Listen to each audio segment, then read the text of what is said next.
हाँ जी, good morning बच्चे। आवाज़ आ रही है सभी को? अगर आवाज़ प्रॉपर है तो रेज योर हैंड वाला ऑप्शन दोबारा क्लिक करो।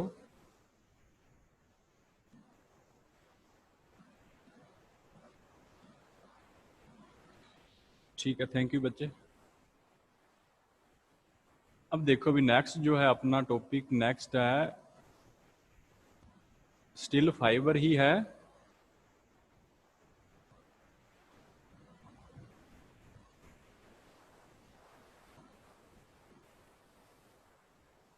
अब इसमें क्या है, हमने कल जो किया था एक बार वो देखो। कल दो हमने पार्ट्स कर लिए थे फाइबर के, कि एक तो सिंगल मोड फाइबर और एक मल्टी मोड फाइबर के अंदर multi mode step index fibre जो है वो हम कल कर चुके हैं। That is your multi mode step index fibre. ठीक है, स्टेप इंडेक्स क्लियर होना चाहिए। What is the meaning of step index? That means कि आपका जो रिफ्रैक्टिव इंडेक्स है दैट इज सडनली चेंजिंग। ठीक है, अगर यहाँ पे इस लाइन के ऊपर अगर उसकी वैल्यू 1.5 है तो वो सडनली इस लाइन के आगे अगर गए हैं, सपोज करो यहाँ पे अगर देखें ग्रीन कलर से रिप्रेजेंट कर रहे हैं, यहाँ से बिल्कुल जैसे इसके साथ चेक करोगे तो वो बिल्कुल एकदम से 1.48 एकदम से चेंज हो गया। तो ये दैट इज सडन चेंज है ना, तो that is your step step index बोलते हैं उसको। ठीक है ना, स्टेप एकदम से चेंज हो रहा है, स्टेप वाइज स्टेप चेंज हो रहा है, जैसे स्टेप्स होती हैं उसके अकॉर्डिंग ये चेंज हो रहा है। तो वो आपका स्टेप सिंगल मोड था। सिंगल मोड के अंदर दैट मीन्स कि ओनली सिंगल डायरेक्शन होगी लॉन्ग विच जो आपकी रे ऑफ लाइट है वो प्रोपेगेट करेगी। मल्टी मोड के अंदर मल्टीपल डायरेक्शंस हो सकती हैं। और इसके अंदर भी हमने देखा था कि यहाँ पे कितने अपने पास जो रेज आ रही हैं वो आपके पास आ रही हैं, टू टाइप की रेज होंगी। वन इज एक्सियल रे और सेकंड वन आपके पास होगी मार्जिनल रे। अब मार्जिनल रे जो होती है वो ज़्यादा डिस्टेंस कवर अप करती है और उसको टाइम ज़्यादा लगेगा और as compare to axial ray, so that is why there is time delay between the marginal ray and axial ray. And due to this time delay हमारे पास क्या होगा कि अगर वहाँ पे टाइम डिले हो रहा है ना तो दैट मीन्स कि वहाँ पे डिस्पर्जन हो रहा है, जिसको हम क्या बोलते हैं, that is your modal dispersion. ठीक है, और इसीलिए ये जो फाइबर है वो आपकी इतनी ज़्यादा सुफिशिएंट नहीं है। इसको हम लॉन्ग डिस्टेंस पर्पज़ के लिए यूज़ नहीं कर सकते, इसको हम शॉर्ट कम्युनिकेशन के लिए यूज़ करते हैं। वो देख लो, ये use for short distance communication. ठीक है, अब जो क्योंकि इसके अंदर डिस्पर्जन हो रहा है तो ये आपकी इनपुट है, उसकी इंटेंसिटी इतनी है, उसका एम्पलीट्यूड इतना है, और यहाँ पे उसका एम्पलीट्यूड क्या रहेगा, कम रहेगा, बिकॉज सिग्नल का क्या हो रहा है, लॉस ऑफ सिग्नल हो रहा है। तो दैट इज वाई ये आपकी आ गई multi mode step index fibre. और इसका भी अगर रिफ्रैक्टिव इंडेक्स प्रोफाइल आ जाए ना आपको, तो इसकी रिफ्रैक्टिव इंडेक्स प्रोफाइल भी सेम ही है। स्टेप इंडेक्स है तो इस तरह से जेड शेप बनेगी, ऐसे करके ये जेड शेप बन गई। सेम यहाँ पे मेरे पास जेड शेप बनेगी, दैट इज इस साइड अगर देखोगे ये इस तरह से ये आपके पास जेड शेप है। और दूसरा क्या है, यहाँ पे ये चीज देख लेना, रिफ्रैक्टिव इंडेक्स क्या है, ये देखो यहाँ पे μ1 है और यहाँ पे मेरे पास क्या है μ2 है, सेम ही है, बस मोड चेंज हुआ है। दैट इज वहाँ पे first of all single mode था, अब क्या आ गया आपके पास मोड जो है दैट इज मल्टीपल मोड है। और बाकी ये स्टेप वाइज चेंज हो रहा है, यहाँ पे μ1 था और सडनली वो चेंज होकर क्या चला गया, μ2 हो गया। तो आपकी रिफ्रैक्टिव इंडेक्स प्रोफाइल आपकी सेम रहेगी जो पीछे है, दैट इज वाई यहाँ पे आपको वो रिफ्रैक्टिव इंडेक्स प्रोफाइल ड्रॉ नहीं की गई। ठीक है ना, तो अगर एग्जाम में आए रिफ्लेक्टिव इंडेक्स प्रोफाइल, चाहे वो सिंगल मोड स्टेप इंडेक्स आए चाहे वो मल्टी मोड के लिए आए, तो स्टेप इंडेक्स फाइबर जो आपके पास हो रही रिफ्लेक्टिव इंडेक्स प्रोफाइल होगी that will be same for both the cases. चाहे वो आपका सिंगल मोड स्टेप इंडेक्स है, चाहे वो आपके पास है second one that is multiple mode step index fibre है। क्लियर है सभी को? अब नेक्स्ट देखो, अब यू इसका सेकंड पार्ट है मल्टीपल मोड के अंदर, वो है आपके पास multiple mode graded index fibre. That is multiple mode graded index fibre है। अब इसके अंदर मेरे पास क्या है कि जो ये एक अलग टाइप की है और इसके अंदर कोर का रिफ्लेक्टिव इंडेक्स फिक्स नहीं होता। और ये मोस्ट इंपॉर्टेंट है out of these three cases, that is multiple mode graded index fibre. Graded का मतलब है कि समथिंग इज चेंजिंग ग्रेजुअली, कि वो कंटिन्यूसली चेंज हो रहा है। ठीक है ना, तो कोर का जो रिफ्लेक्टिव इंडेक्स है ना वो यहाँ पे फिक्स नहीं है। जैसे फर्स्ट ऑफ ऑल अगर फर्स्ट केस कंसीडर करें कि मान के चलो वो 1.5 थी उसकी वैल्यू, तो वो थ्रू आउट अगर चेक करोगे जैसे ये है, अब ये फाइबर एक्सिस होगी बिल्कुल सेंटर वाली, तो इस एक्सिस से ऊपर चेक कर लो, चाहे इस एक्सिस के नीचे चेक कर लो, आपका रिफ्रैक्टिव इंडेक्स अप और डाउन सेम रहेगा, that is 1.5, but not in this case. अगर वो आपके पास ग्रेडेड इंडेक्स फाइबर है ना, तो उस केस में ये सेम नहीं होता। अब ये देखो, ये सर्कल के अंदर मैंने ड्रॉ कर रखा है, ये आपके कोर रिप्रेजेंट कर रही है, क्योंकि सर्कुलर शेप के अंदर होती है ना, तो ये कोर है। अब ये उस कोर का सेंटर है, और इस साइड उस कोर का रेडियस चेंज हो रहा है, और वैसे ही सेम इस साइड उसका क्या हो रहा है, रेडियस चेंज हो रहा है। ठीक है, तो अब इस कोर के रेडियस के विद रिस्पेक्ट टू उसका रिफ्रैक्टिव इंडेक्स चेंज होगा। तो वो रिफ्रैक्टिव इंडेक्स का रिलेशन ये होता है, जो देखो कोर का रिफ्रैक्टिव इंडेक्स हम यूजुअली किससे रिप्रेजेंट करते हैं, μ1 से रिप्रेजेंट करते हैं। ठीक है, और जो वो किसके ऊपर डिपेंड कर रहा है, that is depending upon radius of the core, कि कोर का रेडियस क्या है। जितना ज्यादा रेडियस होगा उतना ही रिफ्रैक्टिव इंडेक्स कम हो जाएगा। अब मान के चलो ये मैं फाइबर ड्रॉ कर रहा हूँ यहाँ पे, ये आपके पास फाइबर है। अब इसकी जो फाइबर एक्सिस है वो मैं ग्रीन कलर से रिप्रेजेंट कर रहा हूँ, this one is fibre axis है, ये वाली इसकी फाइबर एक्सिस आ गई। अब उसके बाद में ब्लू कलर से हम रिप्रेजेंट करेंगे इसका रेडियस। अब देखो, इसके सेंटर से रेडियस जो है इस साइड जा रहा है, इंक्रीज हो रहा है ना, और सिमिलरली इसके सेंटर से अप डाउनवर्ड आ रहा है तो भी रेडियस इंक्रीज हो रहा है। तो जिसका अगर रेडियस ज्यादा होगा, इस फॉर्मूले से देखो, अगर रेडियस ज्यादा है तो रिफ्रैक्टिव इंडेक्स क्या होगा, कम होगा। अब यहाँ पे रेडियस ज्यादा है, इस पॉइंट पे देखो, मैं पॉइंट मार्क कर रहा हूँ, ये आपका बी पॉइंट है और ये पॉइंट है आपका ए पॉइंट है। तो जो रेडियस ऑफ बी है वो ज्यादा है ना, radius of B is greater than radius of A. तो अगर रेडियस ज्यादा है तो बाय यूजिंग दिस फॉर्मूला आपका रिफ्रैक्टिव इंडेक्स जो आएगा एट बी पॉइंट, वो आपका आएगा lesser than the refractive index of point A. Clear है? तो इसीलिए इसको ग्रेडेड इंडेक्स बोलते हैं, क्योंकि इसके अंदर जो रिफ्रैक्टिव इंडेक्स है ना, इंडेक्स देख लो, graded index, index refractive index की बात हो रही है, इसका रिफ्रैक्टिव इंडेक्स कंटिन्यूसली ग्रेडिंग कर रहा है, नीचे जा रहा है, डाउनवर्ड जा रहा है, चेंज हो रहा है। पहले सेंटर पे ज्यादा होगा और कंटिन्यूसली डिक्रीज होता जाएगा। ठीक है ना, देख लो ए पॉइंट के ऊपर रिफ्रैक्टिव इंडेक्स देखो ज्यादा है, greater as compare to refractive index at point B. Clear है इतनी चीज? अगर क्लियर है तो रेज योर हैंड पे क्लिक करो। और बस इसके अंदर यही टॉपिक है, यही मेन कंसेप्ट है इसका, कि रिफ्रैक्टिव इंडेक्स उसका कैसे चेंज हो रहा है, प्रोसीजर क्या है उसका। ठीक है बच्चे, अब नेक्स्ट देखो।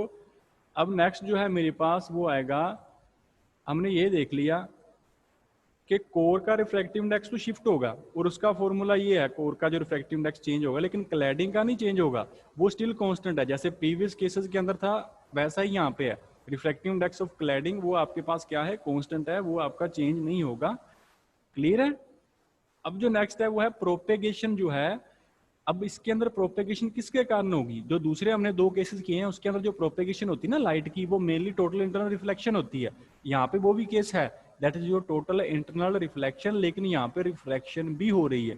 ठीक है ना, क्योंकि इसके अंदर क्या हो रहा है, आपका रिफ्रैक्टिव इंडेक्स कंटिन्यूसली क्या हो रहा है, चेंज हो रहा है। अब देखो मैं यहाँ पे ना सिंपली ड्रॉ कर रहा हूँ, मान के चलो ये आपकी फाइबर एक्सिस है, फाइबर एक्सिस में दोबारा ग्रीन कलर से ही रिप्रेजेंट कर रहा हूँ।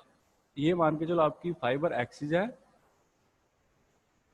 ठीक है, that is your fibre axis. अब इसके विद रिस्पेक्ट टू यहाँ पे ध्यान से देखो कि हमें पता है रिफ्रैक्टिव इंडेक्स क्या हो रहा है कंटिन्यूसली। अगर इससे मैं ऊपर जाऊंगा तो रिफ्रैक्टिव इंडेक्स डिक्रीज हो रहा है ना, ये ग्रीन कलर जो ग्रीन एरो रिप्रेजेंट किया है, इस साइड जाऊंगा तो रिफ्रैक्टिव इंडेक्स मेरा डिक्रीज हो रहा है। तो अब देखो, अब मान के चलो मैं एक पॉइंट यहाँ पे कंसीडर कर रहा हूँ रेड कलर के अंदर, ये मेरा पॉइंट है, मान के चलो this one is a point आ गया। अब दोबारा यहाँ पे मैं कंसीडर कर रहा हूँ, ये पॉइंट मेरे पास बी पॉइंट है।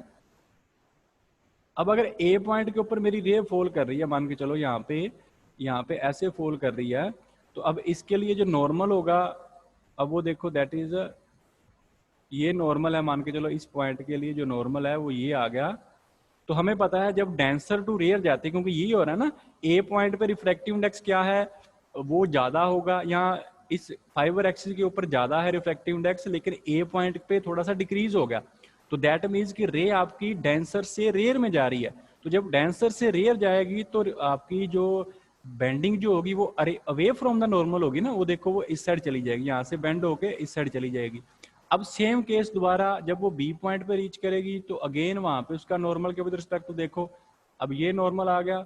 अब इस नॉर्मल के विद रिस्पेक्ट टू दोबारा, अब यहाँ पर बी पॉइंट का रिफ्रैक्टिव इंडेक्स ज्यादा है, एज कम्पेयर टू अगर यहाँ पे मैं सी पॉइंट कंसीडर करूँ तो यहाँ से दोबारा ये फिर बेंड हो जाएगी वे फ्रॉम द नॉर्मल, वो ऐसे चलेगी। सिमिलरली दोबारा क्या हो जाएगा, इस तरह से ये घूम के रोटेट करके नीचे आ जाएगी।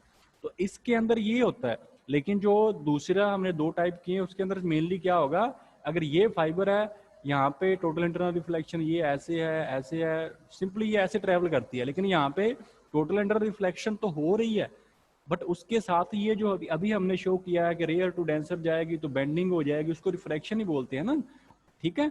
एक मीडियम से दूसरे मीडियम में जा रही है तो दैट इज योर रिफ्रैक्शन भी हो रही है। तो यहाँ पे propagation is due to two reason, one is your total internal reflection, वो तो रहेगा, वो फाइबर का फाइबर ऑप्टिक्स का मेन प्रिंसिपल ही वो है। तो सेकंड वन आपके पास क्या है, दैट इज योर रिफ्रैक्शन है। Is it clear? ठीक है, क्लियर होना चाहिए, ये सिंपल है। अब नेक्स्ट देखो यहाँ पे मेरे पास, अब जो मैंने अभी डायग्राम ड्रॉ किया था ये यहाँ पे देख लो, ये जो रे है जो रेड कलर से रिप्रेजेंट कर रहा हूँ ये ऊपर जा रही थी, लेकिन ये धीरे धीरे इस तरह से नीचे आ जाएगी, ठीक है। फिर यहाँ से फिर दोबारा रिफ्रैक्टिव इंडेक्स फिर वैसे ही चेंज हो रहा है, फिर ऊपर आ जाएगी और ये इस तरह से ट्रेवल करेगी, क्लियर है। तो दैट मीन्स कि ग्रेडेड इंडेक्स फाइबर के अंदर क्या हो रहा है, आपके पास जो रिफ्रैक्टिव इंडेक्स है वो चेंज हो रहा है। रिफ्रैक्टिव इंडेक्स चेंज हो रहा है तो पहले ज्यादा होगा फिर कम हो जाएगा, तो रे अपनी ट्रेवल कर रही है, that is from denser medium से denser to rare medium. So due to the property of denser to rare medium our ray will bend toward away from the normal, तो away from the normal bend करेगी, तो वो आपका कौन सा path occupy करेगी, helical path. ये देखो ये ऊपर से इस तरह से घूम के आ जाएगी, ये इस तरह से ये पाथ ऑक्युपाई करेगी, ठीक है। तो उसकी बेंडिंग हो जाएगी। तो अब वो देखो ये यहाँ पे देखो दैट इज योर, ये वाली देखो यहाँ पे लिखा हुआ है कि उसके अंदर क्या हो जाएगा, that means due to this light ray bend and follow helical path. वो कौन सा पाथ फॉलो करेगी, हेलिकल पाथ फॉलो करेगी। अब देखो चलो हेलिकल पाथ तो उसने फॉलो कर लिया, बट स्टिल केस तो वही रह गया ना कि जो एक्सियल रे थी वो जो सेंटर से पास करने वाली रे है उसको टाइम कम लगेगा एज कंपेयर टू जो ये वाली रे है जो ऊपर से हेलिकल मोशन ऑक्युपाई करके नीचे पहुंचेगी। तो हेलिकल वाली के अंदर जो टाइम लगेगा वो ज्यादा लगेगा, जैसा सेम प्रीवियस केस के अंदर मार्जिन ले जो थी उसने टाइम ज्यादा कंज्यूम किया था। तो अगर टाइम लैग है तो इसका मतलब यहाँ पे भी डिस्पर्जन होगा, तो वो स्टिल है सेम है, यहाँ पे मेरे पास क्या हो जाएगा, डिस्पर्जन हो जाएगा, क्लियर है। बिकॉज दोनों रेज एक्सियल रे और ये हेलिकल पाथ रे जो है दोनों का जो उन्होंने डिस्टेंस जो कवर अप की है वो अलग अलग की है, ठीक है। तो अलग अलग डिस्टेंस है तो टाइम डिले होगा, तो टाइम डिले होगा तो दैट मीन्स वहां पे क्या हो जाएगा मेरे पास, that is your modal dispersion हो जाएगा। और वो देखो due to helical path dispersion is अब देखो हेलिकल डिस्पर्जन तो होगा पर ये जो डिस्पर्जन है वो लेस है एज कंपेयर टू जो मार्जिनल रे थी ना उसके कंपैरिजन में लिखा हुआ है। जो हमने मार्जिनल रे की थी उसके कंपैरिजन में डिस्पर्जन कम है, क्योंकि रे आपकी ऐसे करके बेंड हो जाती है, लेकिन उस केस में क्या था, पहले ऐसे जाएगी फिर ऐसे आएगी, तो इसको पाथ ज्यादा कवर करना पड़ेगा। ये वाला जो ट्रायंगल शेप बन रही है और जो ये सर्कुलर सी शेप बन रही है इसको डिस्टेंस कम कवर करनी पड़ेगी। तो दैट मीन्स कि इस केस में जो लॉस होगा वो आपका क्या होगा, लेसर होगा, लेकिन इस केस में जो आपका लॉस होगा वो आपके पास क्या होगा, लार्जर लॉस होगा, क्लियर है, ठीक है। डिस्पर्जन स्टिल है लेकिन आपके पास dispersion as compare to marginal ray जो था उसके कंपैरिजन में डिस्पर्जन क्या हो गया, डिक्रीज हो गया। तो इसीलिए अब इसके अंदर डिस्पर्जन जो है प्रीवियस केस से डिस्पर्जन थोड़ा सा कम हो रहा है ना, तो इसीलिए हम इसको क्या करते हैं, इसको आप यूज कर सकते हो। आप थोड़ा सा अगर हाई लार्ज डिस्टेंस के ऊपर आप इसकी एप्लीकेशन करना चाहते हो तो थोड़ी सी इसकी कर सकते हो, लेकिन इतनी लार्ज पे नहीं कर सकते बिकॉज इसके अंदर जो लॉस है वो स्टिल है एज कंपेयर टू जो single mode step index fibre थी उसके अंदर लॉस नहीं हो रहा था। तो ज्यादातर लॉन्ग डिस्टेंस के लिए हम सिंगल जो आपके पास सिंगल स्टेप इंडेक्स थी वही प्रेफर करेंगे, इसको प्रेफर नहीं किया जाएगा, क्लियर है। तो ये आपके तीनों टाइप हो गए। फर्स्ट वन आपका क्या था, सिंगल मोड थी, दैट इज सिंगल मोड और स्टेप इंडेक्स फाइबर, ठीक है। और बाद में हमने दूसरा कर लिया that is your multiple mode, ठीक है। आई होप सो कि सारे बच्चों को क्लियर होगा। अगर इनमें से किसी बच्चे को कोई प्रॉब्लम है विद रिस्पेक्ट टू जो आपका जो टॉपिक आज कवर अप हुआ है that is your types of the optical fibre, तो आप हैंड रेज कर सकते हो, अदरवाइज फिर नेक्स्ट टॉपिक करते हैं।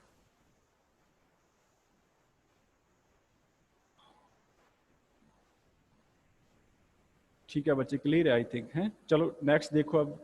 अब नेक्स्ट जो है वो नेक्स्ट टॉपिक इंपॉर्टेंट है 8 मार्क्स के लिए और ये एग्जाम में बहुत बार पूछा हुआ है। What do you mean by attenuation, 8 या 6 मार्क्स। अब जो अटेनुएशन है वो देखो क्या चीज़ है, अटेनुएशन का मतलब क्या है मेरे पास, अटेनुएशन जो होती है ना, अब देखो जब भी हम किसी सिग्नल को, ये मेरे पास फाइबर है, हम उस सिग्नल को इस फाइबर के विद रिस्पेक्ट टू क्या कर रहे हैं, यूजिंग दिस फाइबर, इसको क्या कर रहे हैं, ट्रांसमिट कर रहे हैं from one place to another place, ठीक है। तो अब क्या होगा, जब भी वो रे डिस्टेंस ट्रेवल करेगी और with increase in the travelling distance आपका सिग्नल हमेशा लॉस होता ही है, और इस लॉस को हम क्या बोलते हैं, that is your attenuation. No matters कि आपने सिंगल मोड यूज किया है, मल्टी मोड यूज किया है, बट स्टिल वहां पे आपके पास that is your loss of signal exist करेगा। उसी सिग्नल को हम क्या बोलते हैं, loss of intensity of light beam, that is your attenuation. Clear है, जो आपका फाइबर के अंदर जो भी लॉस होगा, जितना लॉस हुआ है उसको हम बोलते हैं अटेनुएशन। क्लियर है। अब अटेनुएशन को किस में मेजर करते हैं, उसको डेसिबल के अंदर मेजर करते हैं, ठीक है। अब वो डेसिबल का फॉर्मूला देख लो, अटेनुएशन जो होती है वो आएगी -10 log बेस 10 है इसका, output power divide by input power. अब आउटपुट पावर कौन सी है कि जब यहाँ से लाइट निकली है, मान के चलो मैंने ग्रीन कलर के अंदर रिप्रेजेंट किया, जब ये सिग्नल यहाँ से निकलेगा, इसकी पावर क्या है, ये आउटपुट पावर आएगी, और जो सिग्नल यहाँ पे एंटर करेगा उसकी पावर क्या है, वो इनपुट पावर, इनपुट आएगी। क्लियर है। तो अगर आपने अटेनुएशन फाइंड करनी है तो उसका फॉर्मूला ये लिखा यहाँ पे, और ये पिछली बार CDLU के अंदर न्यूमेरिकल भी आया था, यही फॉर्मूला था, एक पावर दे रखी थी और दूसरी पावर निकालनी थी, वो आज करेंगे वैसे, और ये इंपॉर्टेंट फॉर्मूला है, हाउ टू फाइंड अटेनुएशन, या इनपुट पावर या आउटपुट पावर। क्लियर है। तो ये इंपॉर्टेंट फॉर्मूला है, इसको कर लेना। अटेनुएशन का मतलब है loss in the intensity of the signal. जब भी आपकी रे ऑफ लाइट है ट्रेवल करेगी from your optical fibre, then there always some loss of signal is present there, so that means उसको हम क्या बोलते हैं, उसी को अटेनुएशन बोलते हैं, जो कितना लॉस हुआ है दैट इज अटेनुएशन। क्लियर है। तो ये कर लेना। अब ये लॉस पर यूनिट लेंथ लिखा हुआ वो भी अल्फा होता है, वो आ जाएगा 10 डिवाइड बाय L कर दो, बाकी सारा सेम है, ठीक है। अब जो यूनिट होती है वो इंपॉर्टेंट है, इसकी यूनिट होती है डेसिबल पर किलोमीटर, जो है that is your unit of attenuation, कि पर किलोमीटर पे कितना आपके पास अटेनुएशन हुआ है, ठीक है, कि विद रिस्पेक्ट टू 1 किलोमीटर वो कितना सिग्नल आपका लॉस हो रहा है, और वो हमें फाइबर के बारे में नोन होगा, तभी हमें पता चलेगा कि उस फाइबर के लिए हमें कितने किलोमीटर के लिए कितने, हमें वो उसके इंटेंसिटी को इंक्रीज करने के लिए कोई एक्स्ट्रा अपरेटस वगैरह यूज करना पड़ेगा वहाँ पे। तो वो कहाँ से पता चलेगा, उसके अटेनुएशन से, कि वो इंटेंसिटी का लॉस कितना हो रहा है जब सिग्नल ट्रेवल कर रहा है। क्लियर है। अब यहाँ पे सिंपल है ये फॉर्मूला, अगर ये पावर इनपुट और पावर आउटपुट दोनों मेरे पास सेम हो जाए तो P से P कट गया और log 1 आ गया, और log 1 की वैल्यू आपके पास होती है 0। दैट मीन्स जब इनपुट पावर और आउटपुट पावर आपकी सेम हो जाए, उस टाइम पे जो अटेनुएशन होगा वो आपके पास क्या होगा, 0 अटेनुएशन होगा। Is it clear. अब नेक्स्ट देखो, अब जो मेरे पास आएगा नेक्स्ट है कि जो अटेनुएशन फाइबर के अंदर होता है ना, वो बेसिकली किन रीजन से होता है। एग्जाम के अंदर यही क्वेश्चन आएगा, what do you mean by attenuation, explain the some important reasons behind the attenuation. जो मेन फैक्टर्स हैं वो आप लिखोगे, कौन कौन से फैक्टर हैं जिसके कारण अटेनुएशन हो रही है। उसमें से फर्स्ट आपका फैक्टर आएगा, that is your scattering of light. First factor है that is scattering of light. अब देखो, अब इसके अंदर क्या है मेरे पास, कि जब भी रे ऑफ लाइट है, ये मेरे पास फाइबर है, इसके विद रिस्पेक्ट टू आपकी जो लाइट है वो इसके फाइबर से पास आउट हो रही है, तो इस पास आउट होगी तो इसके अंदर क्या होता है, टोटल इंटरनल रिफ्लेक्शन ही तो होती है ना।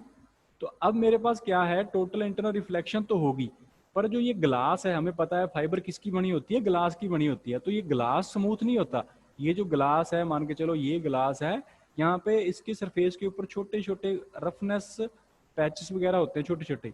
अब वो इतने माइक्रो लेवल के होते हैं कि वैसे तो हमें वो दिखने में स्मूथ ही लगेगा, लेकिन इन पैचेस के कारण क्या हो जाएगा कि जो लाइट आपकी रिफ्लेक्शन होनी है ना, वो रिफ्लेक्शन तो होगी लेकिन वो डिफ्यूज रिफ्लेक्शन बोलते हैं, जब आपका सरफेस स्मूथ ना हो। No matters how hard you will try, but आपका ग्लास ऑलवेज क्या होगा, उसके अंदर कोई ना कोई रफनेस होती है, तो उस रिफ्लेक्शन को हम क्या बोलते हैं, that is your diffused reflection.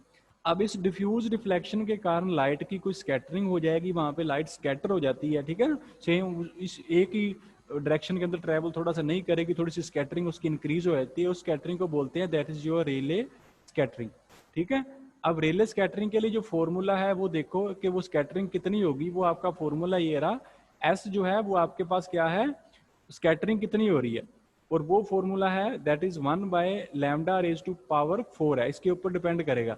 तो अगर वेवलेंथ ज्यादा है तो आपकी स्कैटरिंग क्या होगी, कम होगी, ये है ना कि अगर लैम्डा की वैल्यू लार्ज है इट मीन्स जो आपके पास स्कैटरिंग होगी वो क्या होगी, स्मॉलर होगी। लेकिन अगर लैम्डा की वैल्यू मेरे पास क्या है, स्मॉलर है, इट मीन्स आपकी जो स्कैटरिंग होगी वो क्या होगी, ज्यादा होगी। तो इस कंडीशन के कारण कि आपकी लैम्डा की वैल्यू एक लिमिट तक आप स्मॉल कर सकते हो, अगर उससे स्मॉल होगी तो स्कैटरिंग ज़्यादा हो जाएगी, स्कैटरिंग अगर ज़्यादा है तो लॉस ऑफ सिग्नल ज़्यादा होगा, तो वो फाइबर आपके बेनिफिट के लिए है ही नहीं है, there is no use of that fibre, तो आप उसका यूज नहीं कर सकते। तो इसीलिए यहाँ पे एक लिमिट है कि इससे नीचे आप वेवलेंथ नहीं यूज कर सकते, आपको मिनिमम एक वेवलेंथ है उसके ऊपर ही आपको लाइट उसके ऊपर फॉल करवानी है, अगर उससे नीचे होगी तो दैट मीन्स आपकी जो रे ऑफ लाइट है वो टोटल इंटरनल रिफ्लेक्शन नहीं होगी, तो आपका सिग्नल टोटल क्या हो जाएगा, लॉस्ट हो जाएगा। क्लियर है। अब देखो नेक्स्ट क्या है, इस ये था आपका फर्स्ट टाइप है scattering of light.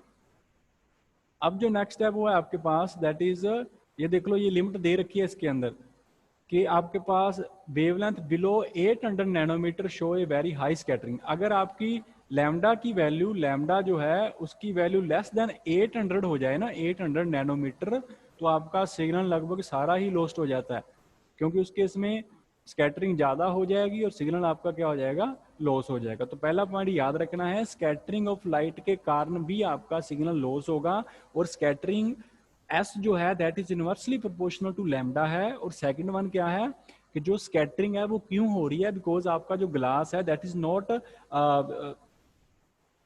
Simple glass नहीं है, वो रफ ग्लास है, ठीक है ना, वो उसके अंदर रफनेस ज्यादा है, तो दैट इज वाई वो क्या हो जाएगा, लाइट आपकी डिफ्यूज रिफ्लेक्शन करेगी, स्कैटरिंग हो जाएगी, और उसी को रैली स्कैटरिंग बोलते हैं। क्लियर है।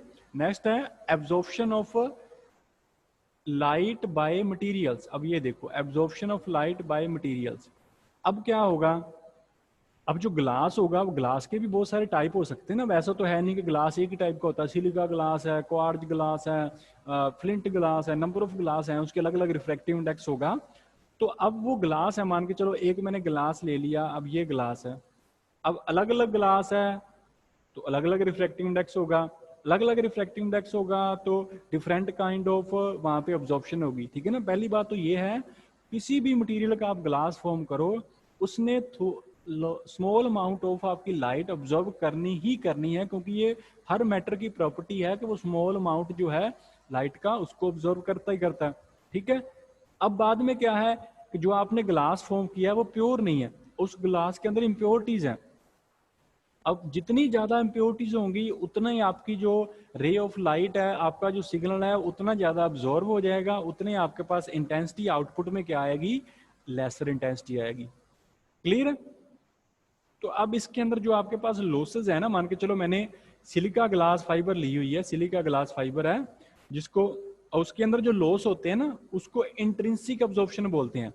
अब ये इंट्रिंसिक क्यों हो रही है, क्योंकि ये प्योर ग्लास है, सिलिका ग्लास है वो प्योर है, उसकी खुद की प्रॉपर्टी है, इंट्रिंसिक प्रॉपर्टी है, दैट इज यहाँ पे इम्प्योरिटीज कंसीडर नहीं की गई, वो प्योर है। सिलिका ग्लास फाइबर अगर है तो वो प्योर है, उसी के कारण उसकी इंटरनल प्रॉपर्टी है, इंट्रिंसिक अब्जॉर्प्शन है, दैट इज वाई वो जो आपका सिग्नल है उसको क्या करेगा, अब्जॉर्व कर लेगा, और आउटपुट में आपके पास एम्पलीट्यूड और इंटेंसिटी कम मिलेगी। और दूसरा मेरे पास क्या है, यहाँ पे अगर इम्प्योरिटीज हैं, मान के चलो सिलिका ग्लास है उसके अंदर कुछ इम्प्योरिटीज हैं, लाइक वहाँ पे OH नेगेटिव आयंस वगैरह प्रेजेंट है उस ग्लास के अंदर, उसमें निकल, कॉपर, मैग्नीज वगैरह इस टाइप के आपके पास जो मटेरियल है वो प्रेजेंट हैं, तब उसके अंदर क्या होगा, जो लॉस है ना वो आपके पास ज्यादा हो जाएगा, और ये लॉस वगैरह आप डिक्रीज कर सकते हो, ठीक है। और जो डिक्रीज है वो मैन्युफैक्चरिंग के लॉन्ग ही आप रिड्यूस कर सकते हो। जब आप उस फाइबर को मैन्युफैक्चर कर रहे हो तब आप क्या करोगे कि आप जो ग्लास है एकदम से प्योर कंसीडर करोगे, आफ्टर दैट उस ग्लास के अंदर आपने कम से कम इम्प्योरिटीज रखनी है, जितनी इम्प्योरिटीज कम होगी उतना ही आपका सिग्नल क्या हो जाएगा, कम ऑब्जर्व होगा। क्लियर है। तो दो हो गया आपके पास, first one is scattering of light, और सेकंड वन है आपके पास due to absorption of light by materials. Clear है? अगर ये क्लियर है तो रेज योर हैंड पे क्लिक करो।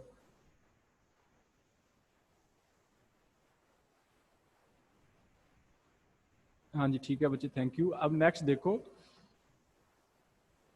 आना, यहाँ पे एक चीज देख लो, ये जो 1300 नैनोमीटर लिखा हुआ है ना, ये इसको करेक्ट कर लेना, ये 1.3 नैनोमीटर है around. I think that is 1.3 आएगा यहाँ पे, और एक बार बुक वगैरह चेक कर लेना। 1.3 दे रखा है यहाँ, वहाँ पे क्या दे रखा है, आई थिंक 1.3 होगा ये। क्लियर है? अब नेक्स्ट देखो, नेक्स्ट जो आएगा मेरे पास वो है आपके पास that is loss due to geometrical effect. अब ये मैं ज़्यादा एक्सप्लेन नहीं कर रहा, जस्ट मैं ऊपर से इसको एक्सप्लेन करूंगा, आपने खुद पढ़ लेना, सिंपल है, लॉस किसके कारण होगा।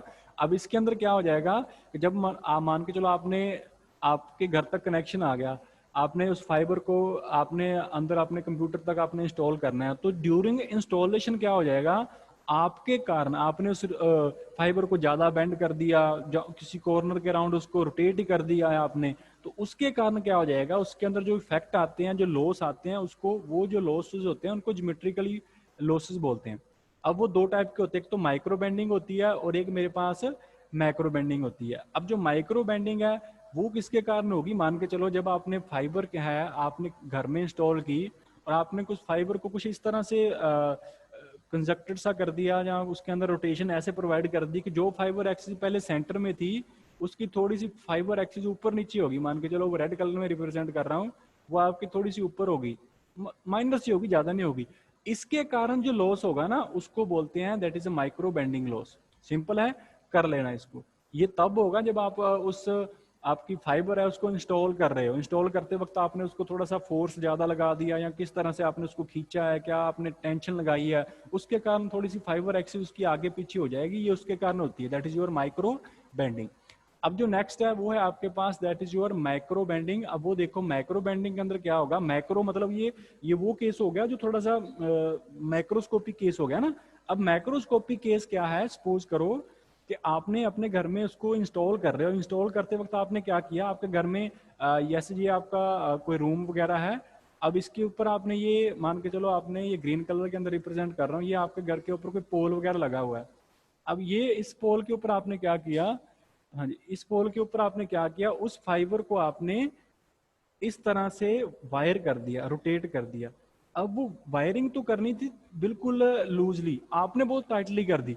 अब इसके कारण जो इफेक्ट आएगा ना उसको बोला जाता है that is micro bending losses in the optical fibre. ठीक है ना, तो ये आप रिड्यूस कर सकते हो, ये आपके ऊपर है। जब आप इंस्टॉल कर रहे हो तो उसको इतना ज्यादा बेंड ना करो, किसी कॉर्नर के राउंड आप बिल्कुल क्या कर रहे हो, ये फाइबर जा रही है एकदम से उसको इस तरह से मोड़ दिया, फिर ऐसे कर दिया, तो ये तो लॉस ज्यादा हो जाएंगे। ठीक है ना, तो आपको सिंपली फाइबर को बस सिंपल ऐसे रखना, वायर के लॉन्ग, बस ज्यादा उसको रोटेशन वगैरह नहीं करनी।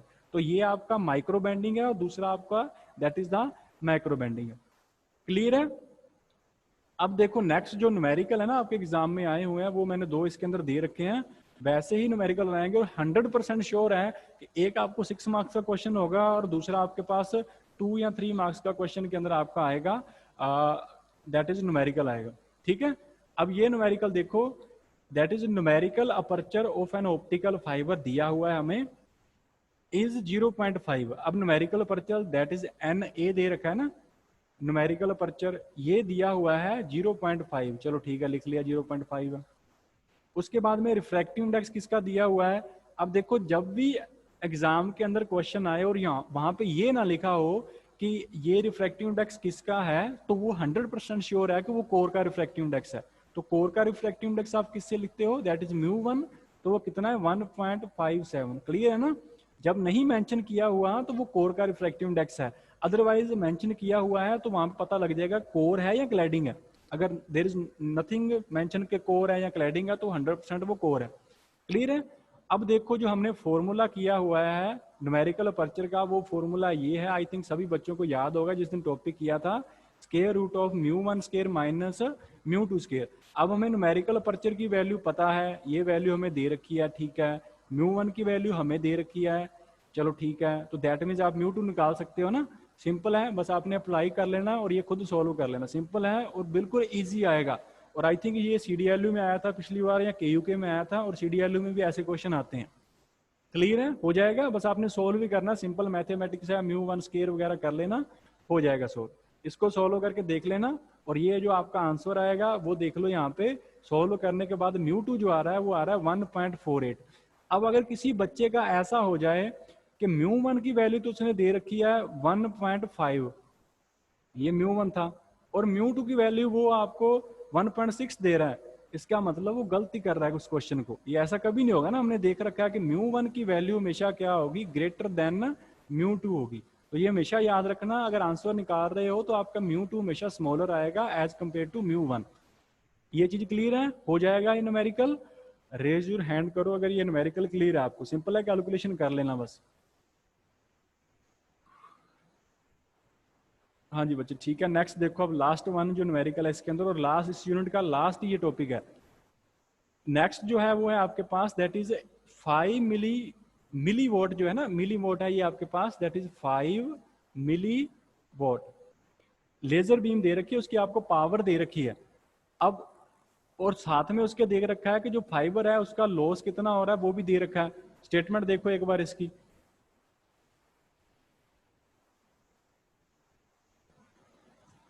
अब देखो जो लॉस वगैरह सारा कुछ इसके अंदर दे रखा है। अब हमें निकालना क्या है, उसने क्वेश्चन के अंदर दे रखा है कि आपने निकालनी है power at the output and. Output and के ऊपर आपने पावर निकालनी है। तो अभी हमने एक फॉर्मूला किया था इन केस ऑफ अटेनुएशन, उसके अंदर देख लो ये फॉर्मूला था ना, ये वाला देखो अटेनुएशन का फॉर्मूला क्या होता है, और ये CDLU में पिछले ईयर आया हुआ क्वेश्चन है। -10 log base 10 है power output divide by power input. अब सिर्फ इसमें इनपुट पावर है वो तो आपको पता ही लग रही है, गिवन है, लेकिन अटेनुएशन जो होती है ना वो हमें फाइंड करनी होती है। वो देखो कैसे फाइंड करोगे, यहाँ पे देखो मेरे पास ये लाइन देखो एक बार, ये वाली जो लाइन है ना, that is passes through a 26 kilometre fibre of loss 0.2। अब हमें पता है जो अटेनुएशन होती है वो उसका यूनिट होता है डेसिबल पर किलोमीटर। अब 1 किलोमीटर में जो लॉस हो रहा है उसने गिवन है वो 0.2 है, पर वो सिग्नल ट्रेवल कितने किलोमीटर कर रहा है, वो 26 किलोमीटर ट्रेवल कर रहा है। तो इट मीन्स 26 में अगर फाइंड करना है तो 26 मल्टीप्लाई बाय 0.2 करोगे तो वहां से जो आंसर आएगा, ये देखो 5.2 डेसिबल लिखा हुआ है वो आएगा। क्योंकि हमने थ्रू आउट द फाइबर निकालना है, ऐसा नहीं है कि जो आपको दिया हुआ इसी से मल्टीप्लाई वगैरह कर दो, नहीं, आपने टोटल फाइबर देखनी है कि उसकी लेंथ कितनी है, उसके विद रिस्पेक्ट टू सारा लॉस निकालना है। तो टोटल फाइबर के अंदर कितना लॉस होगा, 1 किलोमीटर में 0.2 है एंड 26 किलोमीटर में आपके पास, ये टोटल सोल्व करोगे तो आ गया 5.2 डेसिबल आ गया। अब अगर यहां से आपने आउटपुट पावर निकालनी है तो आउटपुट पावर कैसे निकलेगी, ये वाला फॉर्मूला यूज करना जो आज हमने किया। अटेनुएशन का फॉर्मूला क्या होगा, तो यहाँ से अटेनुएशन जो है वो 5.2 डेसिबल है, ये रही, ये 10 था, इसको दूसरी साइड ले आया, ये 10 आ गया, और minus log P output divide by P input. अब इसको कट करके डिवाइड करके जो हमारे पास सॉल्व हुआ है इसको सॉल्व कर लेना, और ये आपके पास जो वैल्यू आ रही है that is 1.5 milli watt value आ जाएगी। ये आपके पास answer that is 1.5 milli watt. अब यहाँ पे किसी बच्चे ने कंफ्यूज नहीं होना कि ये वाली जो वैल्यू है यहाँ से, चलो हाँ ये देख लो एक बार। अब ना ये जब भी आपके पास ये लॉग है इसका बेस 10 हो ना, और इन दोनों को हमने रिमूव करना हो कि इस लॉग को रिमूव करना है, मान के चलो इस लॉग को, तब आप क्या करोगे, दूसरी साइड 10 की पावर वो कर दो जो दूसरी साइड पड़ा है। यहाँ पे क्या था, माइनस में 0.52 था ना, तो 10 की पावर माइनस 0.52 हो जाएगा, और इक्वल टू क्या हो जाएगा, output power divide by input power हो जाएगा। लेकिन अगर केस ऐसा हो, मान के चलो मेरे पास ये लिखा हुआ है कि 0.52 इक्वल टू, ये लोग नहीं है, लोग एल एन वाला लोग है। दो लोग होते हैं, एक नेचुरल लोग होता है और एक लोग बेस 10 होता है। ये मेरे पास P आउटपुट है डिवाइड बाय P इनपुट है। जब इसको रिमूव करना हो ना तब हमेशा याद रखना कि जब ln को रिमूव करना है ना तो दूसरी side e raise to power करते हैं। अब यहाँ पे e रेज टू 0.52 आएगा और इक्वल टू क्या आ जाएगा, P not divide by P input. अगर इतना भी करा होगा ना यहाँ तक तो भी मार्क्स आपको कंप्लीटली आएंगे। जरूरी नहीं है कि किसी बच्चे को अगर सोल्व करना नहीं आ रहा तो उसको मार्क्स वगैरह नहीं आएंगे, 3 में से 2.5 मार्क्स तो आपको पक्का है। क्लियर है, जिस बच्चे को सोल्व करना आ जाए दैट्स बेटर। अदरवाइज ये जरूर कर लेना कि नेचुरल लॉग को चेंज करना है लॉग बेस 10 को तो ये होगा, और दूसरे को चेंज करना है तो ई में चेंज होगा वो। क्लियर है सभी को? तो ये सारे बच्चे आपका ये बुक कंप्लीट है लगभग। आई होप सो कि आपके 4 तो कंप्लीट हो ही जाएंगे क्वेश्चन, और 5th भी हो जाएगा लगभग। ठीक है बच्चे, तो ये सारे कर लेना, जितने टॉपिक आपके हुए हैं रिवाइज वगैरह कर लेना। और कल आपके नेक्स्ट जो स्टैटिस्टिकल फिजिक्स है उसका फर्स्ट लेक्चर होगा, उसका बेसिक लेक्चर होगा एक बार। ठीक है, तो एक बार जो आज करवाया है इसको जरूर देख लेना। ठीक है बच्चे।